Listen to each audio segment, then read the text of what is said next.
Hello दोस्तों, तो आज हम कुछ खास और कुछ डिफरेंट लेके आए हैं आपके लिए। जो कि अभी हम लोग लगातार जो मैथ के क्वेश्चन कर रहे थे उसके साथ साथ इस बार हमने सोचा कि एम पी जी के भी कुछ क्वेश्चंस आपके लिए हम कराएं, जो कि आपको एंड टाइम पे, क्योंकि एम पी जी के क्वेश्चंस रिपीट हो रहे हैं बार बार, है ना।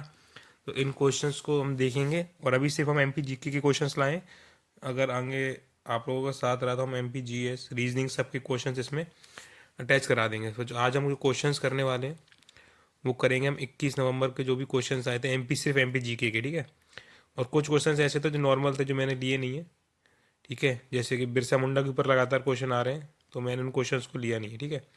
तो अब कंटिन्यू करते हैं, देखते हैं कैसे क्या क्वेश्चंस आ रहे थे और उनके क्या आपके सॉल्यूशंस के साथ साथ क्या आपके आंसर थे उन क्वेश्चंस के, ठीक है। तो चलो शुरुआत करते हैं हम क्वेश्चन से। पहला जो क्वेश्चन आया है कि सोन नदी का अंत किस नदी से मिलता है।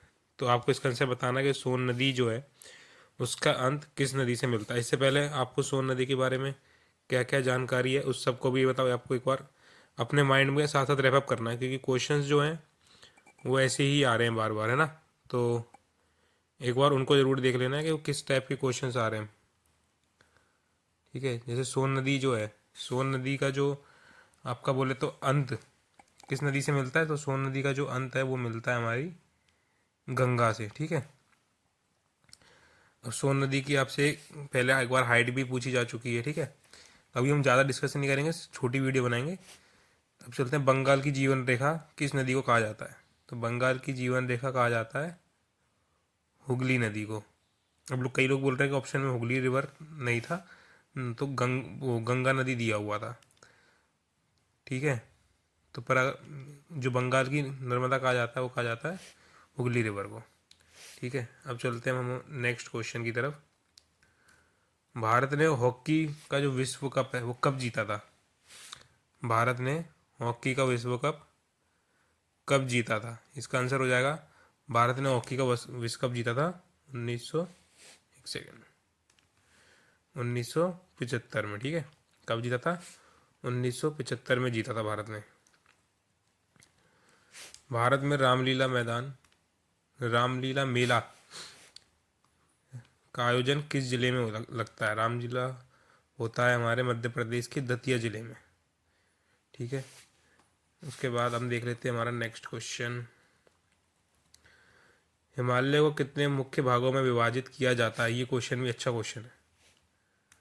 हिमालय को कितने भागों में, हिमालय को 3 भागों में डिवाइड किया जाता है, ठीक है। आपको पता होगा ट्रांस हिमालय, हिमाद्री, लेस हिमालय, उस टाइप की जो चीज़ें उसमें किया जाता है।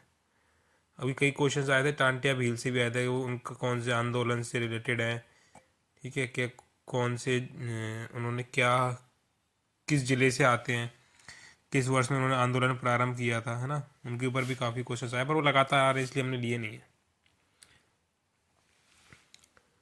अब आता है मुजली द्वीप। इसका आंसर तो लगभग सबको पता ही होगा कि बहुत फेमस द्वीप है ये, कि किस नदी पर आता है। तो ये ब्रह्मपुत्र नदी पर है। उज्जैन में लगने वाला सिंहस्थ मेला। अब देख लो, जिसने हल्का फुल्का भी एमपीजी के पढ़ा होगा उसको इसका आंसर पता होगा। उज्जैन में लगने वाला सिंहस्थ या कुंभ मेला, जो कि हर 12 साल बाद लगता है और अभी 2028 में लगेगा, और ये है सिप्रा नदी पे, ठीक है। अगला क्वेश्चन आया हमारा पॉलिटी से कि सेक्युलर और फ्रेटर्निटी शब्द संविधान के किस संशोधन में द्वारा जोड़े गए। तो ये जोड़े गए थे आपके 42nd अमेंडमेंट एक्ट 1976 में, ठीक है। अगर आर्टिकल में या अमेंडमेंट में सबसे इम्पोर्टेंट कोई अमेंडमेंट है तो इसी यही है, ठीक है। इसी के द्वारा आपकी फंडामेंटल ड्यूटीज़ भी जोड़ी गई थी इसी के अंदर, ठीक है। उसके बाद हम देख लेते हैं हमारा नेक्स्ट क्वेश्चन। इंदौर में ऐतिहासिक रूप से किसका शासन रहा है। तो इसको सबका आंसर पता है। इंदौर में होलकर वंश का, मल्हार राव होलकर इसके वो थे संस्थापक, और इन्हीं का इसमें शासन रहा है इंदौर के ऊपर, ठीक है। अब स्टेशंस के कोड जो पूछे जा रहे हैं वो कंटिन्यू लगातार पूछे जा रहे हैं। जैसे इससे पहले मुरैना का पूछा था, ठीक है। उज्जैन का पूछा था, उससे पहले एक बार रानी कमलापति का भी पूछ लिया है, ठीक है। अब पूछ लिया है सागर का। सागर का इस बच्चे को नहीं पता होगा, या तो वो ये लगा देगा या ये लगा देगा, और ये दोनों ही गलत है। इसका आंसर है बी, SGO। क्या है? SGO सागर का कोड है, ठीक है। गोदावरी नदी का उद्गम स्थल कहाँ से होता है? अब बताओ। अमरकंटक से कौन सी निकलती है? नर्मदा, ठीक है। नीलगिरी पहाड़ियों से तमिलनाडु से कौन सी निकलती है? महाबलेश्वर महाराष्ट्र से कौन सी निकलती है? इसका आंसर हो जाएगा त्रिम्बकेश्वर महाराष्ट्र से निकलती है। कहाँ से निकलती है? त्रिम्बकेश्वर महाराष्ट्र से, ठीक है। अब है मेडी खेड़ा बांध कब बन के तैयार हुआ था? जो मेडी खेड़ा डैम है, ये 2008 में बन के तैयार हुआ था। इससे पहले इसकी एक बार हाइट पूछी जा चुकी है कि मेडी खेड़ा जो बांध है उसकी क्या हाइट है, ठीक है, और ये किस नदी पर बना हुआ है, इसका अन्य नाम क्या है। ये डैम्स और जो रिवर्स के क्वेश्चन है ये लगातार आ रहे हैं आपके पास, है ना। और क्वेश्चन है क्या? तो ये थे दोस्तों, जहाँ तक है। हाँ, अब क्वेश्चंस नहीं है। तो ये जो वो क्वेश्चंस हैं जो कि हमने MPG के 21 नवंबर के जो क्वेश्चन, सिर्फ MPG के हमने इसमें देखा है, कवर किया है, और इसके अलावा हमने इसमें कोई और क्वेश्चंस को नहीं डाला। जैसे नाम ने इसमें MP साइंस वगैरह कुछ नहीं डाला है। अब जैसे इससे पहले मेडी खीरा डैम है, ये कौन सी नदी पर है? ये सिंध नदी पर है, अगर आपको नहीं पता है तो। सिंध रिवर पर है, ठीक है। और ये शिवपुरी ज़िले में आता है।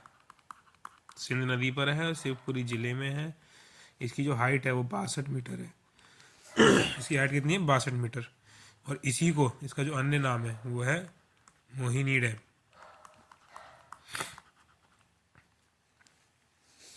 ठीक है। एकदम गला बैठ गया है भाई। और कोई क्वेश्चन जिसमें थोड़ा एक्सप्लेन करना, जो कि आने की संभावना है? गोदावरी से चलो डायरेक्ट आएगा। इसको दक्षिण की गंगा कहते हैं, साउथ की गंगा, ठीक है। साउथ में बहने वाली सबसे बड़ी नदी, ठीक है, ये पूछा जा सकता है इससे। और इससे कुछ नहीं पूछा जाएगा। सागर स्टेशंस के नाम आप सब लोग पढ़ लीजिएगा। सागर के अलावा जितने भी स्टेशंस हैं, अब तक उज्जैन, मुरैना, जैसे मैंने बता दिया, रानी कमलापति, इन सब के पूछे जा चुके हैं, ठीक है।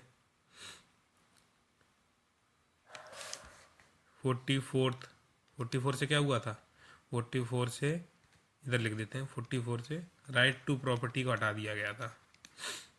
राइट टू प्रॉपर्टी जो फंडामेंटल राइट था उसको हटा दिया गया था और उसको लीगल राइट बना दिया गया था। लीगल राइट, ठीक है।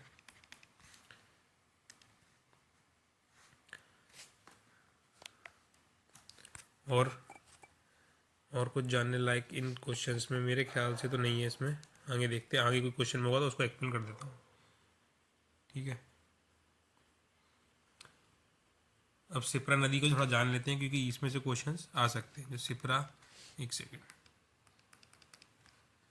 थिकनेस थोड़ी कम कर लूँ इसकी। जो सिप्रा नदी है उसके बारे में ही जान लीजिए कि इसकी जो, एक सेकेंड, ज़्यादा ही पतला हो गया क्या।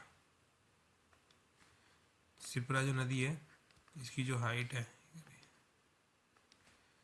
इसकी जो लेंथ है वो है 195 किलोमीटर, ठीक है।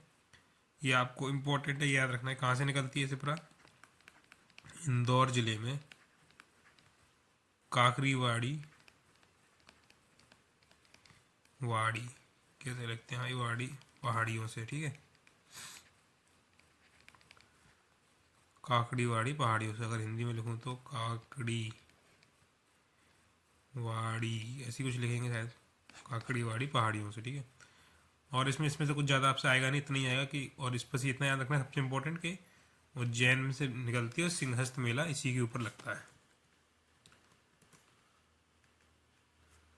और इस क्वेश्चन में ऐसा कुछ जानने वाला नहीं है। जब आपको पता है नर्मदा नदी सबसे बड़ी नदी है, 13-12 इसकी हाइट है, 077 मध्य प्रदेश में बहती है, अमरकंटक से निकलती है। चंबल नदी के बारे में अगर जानना है तो 965 किलोमीटर है, जिसमें से 324 MP में बहती है, बाकी राजस्थान और UP में बहती है। कहाँ से निकलती है? ये जाना पाव पहाड़ी से निकलती है। जाना पाव पहाड़ी, ठीक है। और ये बेतवा है। बेतवा नदी के क्वेश्चंस काफ़ी आते हैं, ठीक है। तो बेतवा नदी के बारे में बता देता हूँ। ये 480 किलोमीटर लंबी है और रायसेन जिले के कुमार गांव से निकलती है। और इसमें कुछ नहीं है ऐसा जानने वाला। आगे बढ़ते हैं, फटाफट पूरा एक्सप्लेन करते हुए चलेंगे अब, ठीक है। गोदावरी वगैरह नहीं, हिमालय से डायरेक्ट ही आएगा, इसको एक्सप्लेन करने की ज़रूरत नहीं है, ठीक है। क्योंकि ये यहाँ से एमपी से ही अगर पूछेंगे तो पूछ सकते हैं, बाकी और तो ये कहीं से कुछ पूछने वाले नहीं है। जैसे किले से भी पूछ सकते हैं। जैसे ग्वालियर के किले को जिब्राल्टर किला बोलते हैं, किलों का सिरमौर बोलते हैं, पता ही होगा। भोपाल किसने बसाई थी? राजा भोज ने। जितने भी आपके बड़े, क्या बोलते हैं, चलो आगे बढ़ते हैं, अभी कोई नहीं आ रहा। बंगाल की जीवन रेखा, सोन नदी। अब सोन नदी के ऊपर थोड़ा एक्सप्लेन कर देता हूँ। सोन नदी की जो आपकी हाइट है वो लेंथ कितनी है? 784 किलोमीटर। इस पे एक बार इसकी लेंथ पूछी जा चुकी है, ठीक है। बस इतना ही काफ़ी है आपके लिए। 509 जो कि ये एमपी के अंदर बहती है। और कुछ जानने की ज़रूरत नहीं है मेरे ख्याल से, ठीक है। तो चलो, इतना ही था जो एमपी जीके से आपके क्वेश्चंस आए थे, उसमें इतना ही था। और अगर आपका साथ रहा तो हम इसमें एमपी जीके के अलावा एमपी जीएस वगैरह भी जोड़ देंगे, ठीक है। तो एक बार अच्छे से इन क्वेश्चंस को देख के जाना है, और जो भी हो सके, जितना अच्छा हो सके, इनके साथ डीप पढ़ते हुए इनको जाना, ठीक है।